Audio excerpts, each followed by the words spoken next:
بسم اللہ الرحمن الرحیم۔ الصلاۃ والسلام علیک یا سید یا رسول اللہ، الصلاۃ والسلام علیک یا سید یا حبیب اللہ، لا تعداد درود و سلام ہمارے پیارے آقا حضرت محمد مصطفیٰ صلی اللہ علیہ وآلہ وسلم اور آپ کی آل پر۔ محترم ناظرین، میں مشتاق احمد، آپ دیکھ رہے ہیں یوٹیوب چینل طب نبوی۔ طب نبوی کے سلسلے کا یہ پروگرام ہم آپ کی خدمت میں پیش کر رہے ہیں۔ ٹاپک ہے لبان۔ لبان فارسی اردو میں کندر کہتے ہیں۔ لبان یعنی کندر کے بارے میں نبی صلی اللہ علیہ وآلہ وسلم سے ایک روایت بیان کی جاتی ہے، اپنے گھروں میں کندر اور سعتر کی دھونی دیا کرو۔ یہ جنس بوسویلیا کے درخت کا گوند ہے۔ یہ درخت کانٹے دار ہوتا ہے اور صرف پہاڑی علاقے کی پیداوار ہے۔ یہ عمان، یمن، صومالیہ اور پاک و ہند میں پایا جاتا ہے۔ اصل کندر آگ میں رکھیں تو شعلہ بھڑکتا ہے اور جل کر راکھ ہو جاتا ہے۔ فارسی میں کندر رومی سے مراد بازار سے ملنے والی مصداقی رومی ہے۔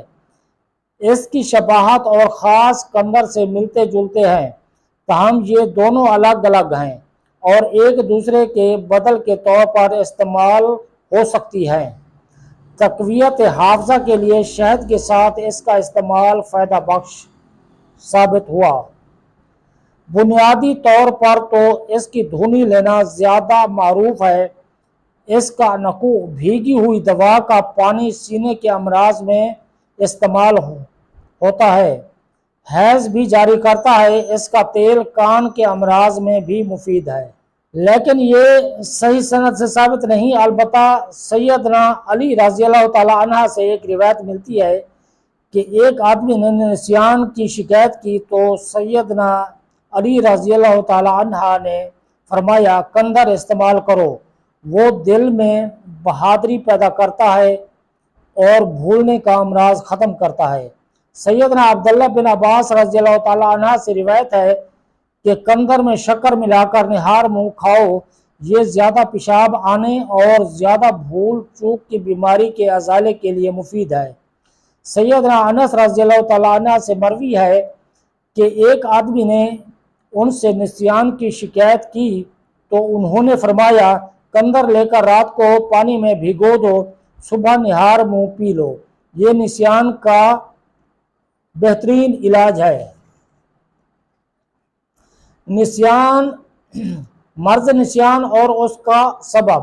اس کا ایک ظاہری طبی سبب بھی ہے، وہ یہ کہ جب نسیان کا مرض مزاج پر سردی اور تری کے غلبے کی وجہ سے لاحق ہو جائے، جس کی بنا پر دماغ میں حواس خمسہ،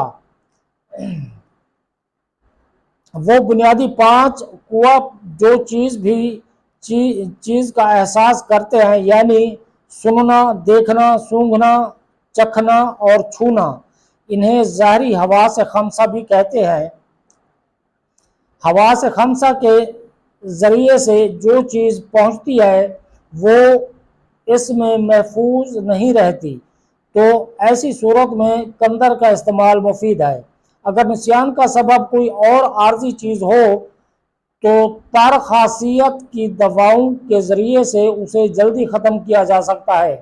ان دونوں حالتوں میں فرق یہ ہے کہ خشکی کی وجہ سے ہونے والے نسیان کی صورت میں نیند نہیں آتی، پرانی باتیں یاد رہتی ہیں، لمحہ حالیہ کی باتیں بھول جاتی ہیں، جبکہ رطوبت کے غلبے سے ہونے والے نسیان میں صورتحال برعکس ہوتی ہے۔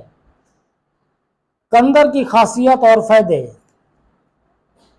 الغرض، کندر دوسرے درجے میں گرمی اور پہلے درجے میں خشکی پیدا کرتا ہے۔ اس میں قدر قبض کرنے کی خاصیت ہے۔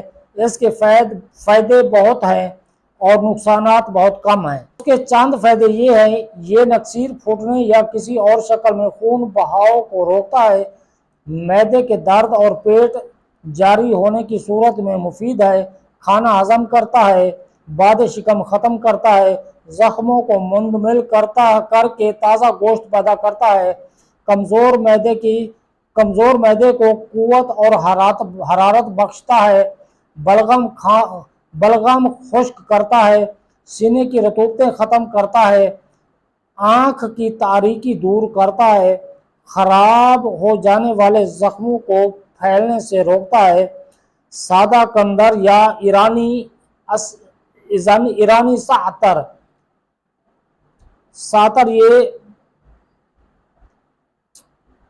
ساتر کی یہ قسم سرخ ہوتی ہے، اس کا ذائقہ چرپرا اور خوشبودار ہوتی ہے، اس کی باقاعدہ کاشت نہیں کی جاتی، یہ جنگلی، پہاڑی اور بستانی قسم کا پایا جاتا ہے۔